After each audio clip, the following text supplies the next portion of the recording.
Yes, guys, how you doing? Welcome back to the Spurs Talk Show. I am Sean Butler. Bugsy Malone is just behind me. I'm not sure if you can see, she's got a little limp. I'm not sure if you can tell from the camera, I also have a little bit of a limp today. Separate reasons. She's got a bad paw. I don't know why, but something's not clicking right in my hip, so getting old, I guess. Anyway, guys, I hope you are all happy and healthy, doing the things you love, healthier than the pair of us at least, as we take you for a little wander down the Basingstoke Canal system in Surrey. Guys, hit the like button if you enjoy the content, hit the subscribe if you haven't already, hit the notification bell, and drop a comment or two. Let me know your thoughts on today's topic. So there's not a lot to talk about really, it's all the same sorts of stories, right? So we've got some updates in and around those stories. Savinho and Eze, plus Piero Hincapie. Stories out regarding that from Tottenham, that Tottenham are very much interested in joining the race for Hincapie, and you know, are met in that pursuit by Liverpool potentially and Chelsea. Now, of course, Erik ten Hag doesn't want to lose any more of his players. He's already lost Jonah Tah earlier on in the summer to Bayern Munich. He still does have Edmund Tapsoba, a player Tottenham used to be linked with, a player that I still think has a lot to offer, although he is 2 years older than the last time we were linked with him. And look, if we're going to play at some point, I'll come to the Eze stuff in a minute, just talk about the logic behind a big defensive transfer, because it didn't really make sense to me for ages. And I guess it was stupid on my part, naive, to not really think about what are the chances of seeing us do a back three at times this year. Because we hadn't seen it in the pre-season at all. And then the first time we saw it was against PSG, which was, you know, our best performance of the pre-season, if you like, if you're still calling that pre-season, I guess you would. And so it just sort of caught me by surprise, but it makes sense when you think about it, I guess, after the fact. It's obvious. But then you think, well, Kota Takai has got that foot injury thing. There's apparently a chronic injury. So hopefully it's manageable, but I'm sure he'll be out injured a lot. I don't even know when he's coming back. He's been at the club now for what, like 3 weeks, 4 weeks? And he's not training. Very surprised that we would buy a player who's injured and who's got a chronic injury. Like, I guess maybe the price was too tempting, and that if we didn't do it then, someone else would. Maybe that makes sense, and so it's a risk, but it's a risk worth taking. But if we don't know what his return dates are, and I've seen basically, you know, Football London putting out commentary regarding Destiny Udogie's return date, and you know, other people that are closer to fitness, but Takai's not on those lists as far as I'm aware. Let me know if you know, but I don't. So Amadou Dragason's months away, and so technically, like, you can understand why Tottenham would want to go and get a centre back, especially one that's competent playing in a back three, if the value proposition here and the assumption is that for most games away from home in the Champions League, so let's say 4, in all likelihood, maybe 3 if we get a decent away fixture, you know, where you don't need to do that in the Group 4 pot or whatever, pot 4, but let's say 3 or 4 games there, you could probably make the argument that 5 or 6 games in the Premier League, that's 10. Then if you get a difficult draw away from home in any of the cups, that's another sort of, you know, maybe 2 or 3 there, especially if the cup games progress, or in the semi-finals where 2-legged affairs and things. So you could make the argument that Tottenham, and maybe even, by the way, maybe even at home against certain teams, like if you get drawn against Real Madrid at home or whatever, you know, you could make the argument that Tottenham are going to want to play a back three sort of 14, 15 times this season, just from a like first minute strategy. And then there'll probably be, or hopefully be, plenty of situations in which we've started with a back four, we've got ourselves in front, and then to see the game out, we'd like to sort of pivot to a back three to be able to, you know, to be able to sort of, you know, measure our risk in the final 20 minutes. So it's obviously going to be part of the tactic, and not just in piecemeal, like in quite a big section of it. So the sort of logic behind it now makes sense once you see it. I mean, a lot of you probably already saw it. it didn't really make that much sense to me when I first heard that Tottenham were desperate, when Ali Gold was saying weeks ago we're absolutely looking for a centre-back. I was like, it's not the priority. I still don't think it's the priority. Obviously, Eze and Savinho is the priority. But if those two get done, then what's the next priority? I think we can assume now a 9 is probably not as big. Is an 8 still on the cards? Or is Eze going to be potentially used as the 10 initially? And then when Decky comes back, will they make room for him? Has Pape Sarr and his emergence in the last couple of weeks sort of shown a level of growth in a player where, you know, maybe it's not quite as necessary to go after that sort of that tenacious 8. I mean, listen, Archie Gray didn't really get too many good plaudits from the Burnley game because everyone was focusing on, once again, and rightly so, Richalison and Kudus. But for what it's worth, I watched the game back when I got home, and the extended highlights of it, and I thought Archie Gray was actually very impressive, and I think he looks better in a slightly more advanced role, like picking the ball up, sort of late stages of the middle third into the final third, and then spraying passes around. He looks very competent in his passing. He sort of hits it with some spice, you know, and it can increase the tempo of the game at the time when it needs to be increased by his. I think it's like an unspoken thing. I hadn't seen it in him before. I'm not going to sit there and say, you know, half an hour of seeing that is enough for me to make an assertion, but sort of green shoots of visibility into the talent of a guy in a slightly more advanced role. And so, again, not suggesting that he should be sort of prioritised as an 8, because I think we've got enough competition there, but there's options in that midfield.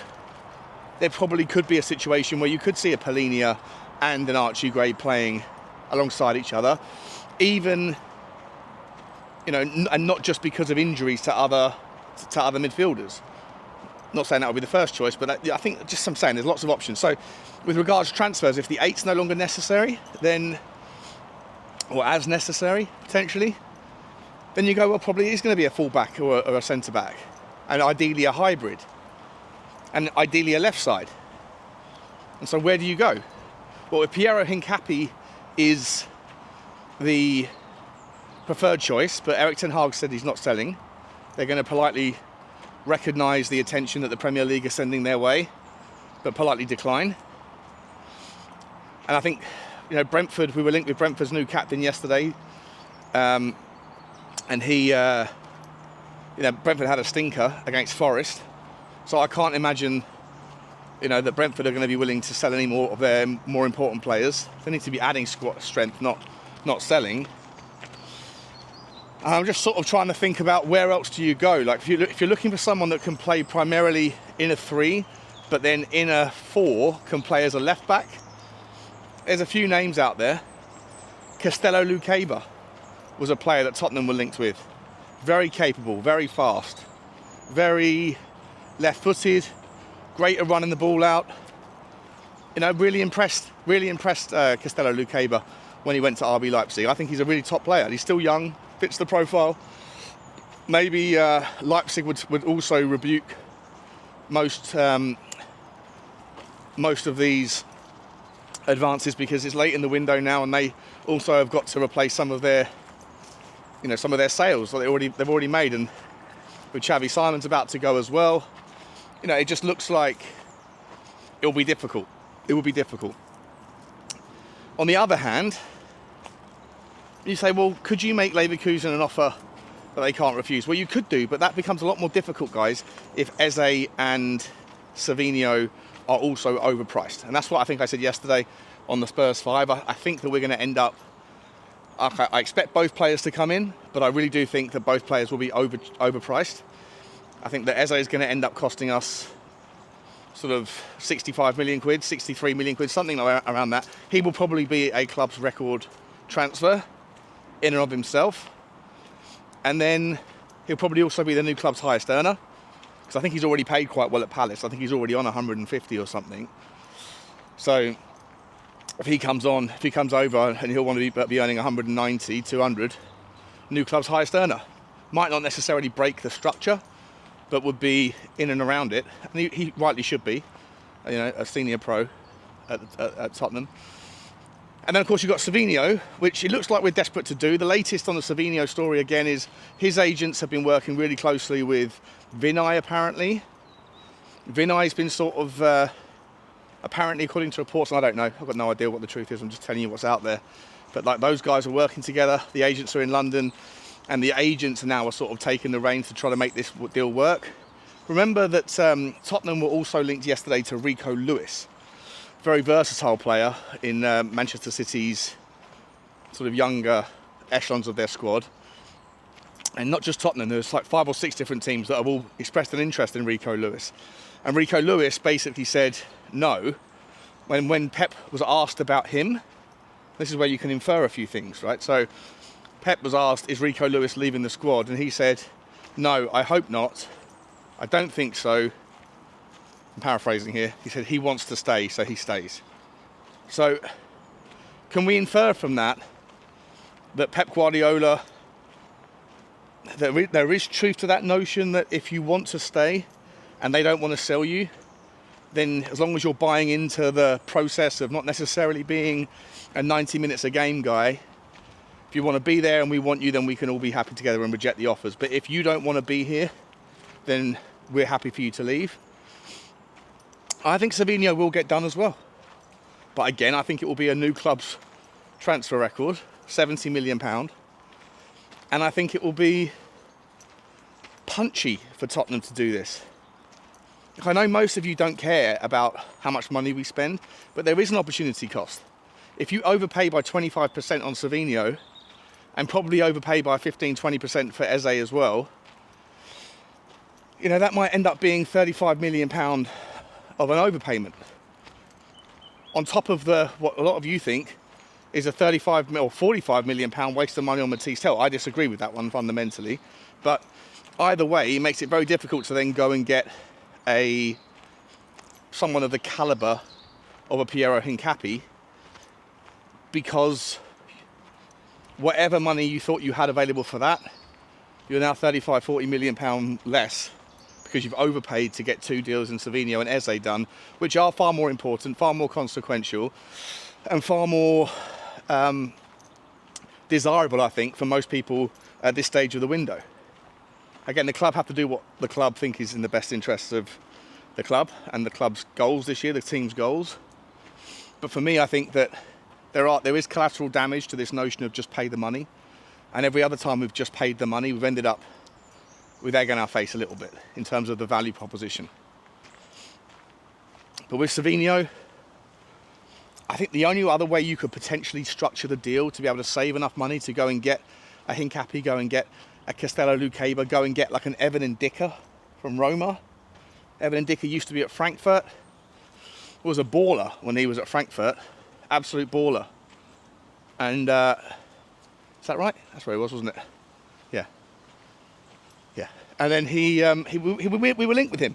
Another left-footed, left-sided player, right? Fantastic. He can play in the back 3, can play in the back 4. He ended up going to play with Mourinho at Roma.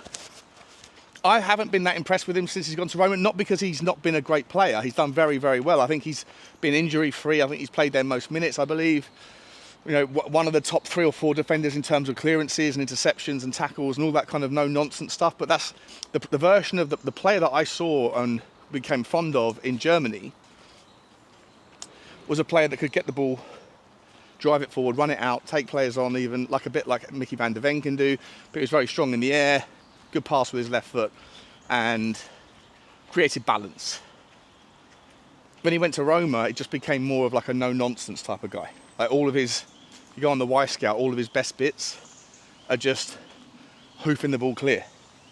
And he didn't become an old school centre back overnight. That's through the design of the team instructions under Mourinho. Obviously Mourinho's gone now. But for me, not the concern, just the consideration with him is he going to be able to pivot back towards ball playing centre backs, which is what you need if you're playing back 3 systems at times. But also, if we're going to be playing back three systems, predominantly against teams where, you know, we have our backs against the wall, we're trying to hold on in games, or we're just, you know, on the sort of lesser side of the percentage and the territory and all that stuff, there may be a guy that's just absolutely no nonsense, brilliant at getting, you know, all of the defensive duties done, and then hoofing the ball clear. Well, maybe that system is absolutely perfect if we're trying to do that sort of thing like we saw with Kudus as the outlet and Richalison as the outlet in a two-man up top thing, like we did against PSG. You know, so there's a method to the madness, and I'd be okay with Evan Ndicka coming. I'd like to see him. I think he's a very good player. Pierre Hincapie's top draw.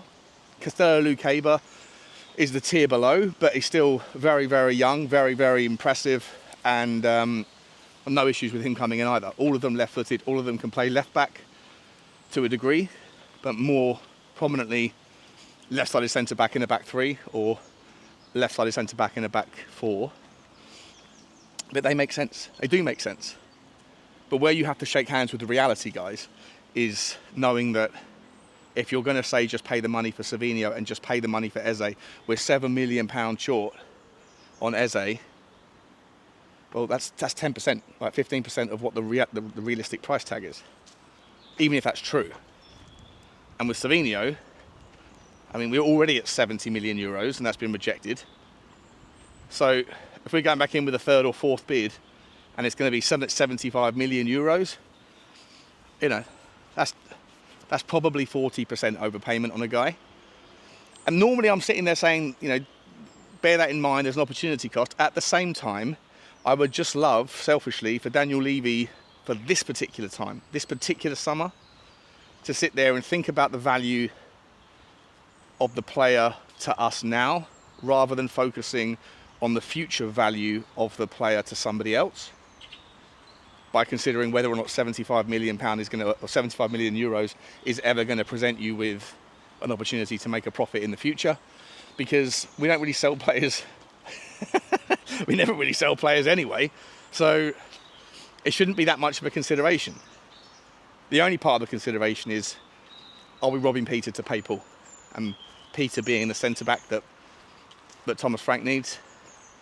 Possibly, because God forbid we draw Real Madrid away from home in the first game of the Champions League, and the week before that, you know, Micky van der Ven goes down injured or something, and then right now, you have Ben Davies.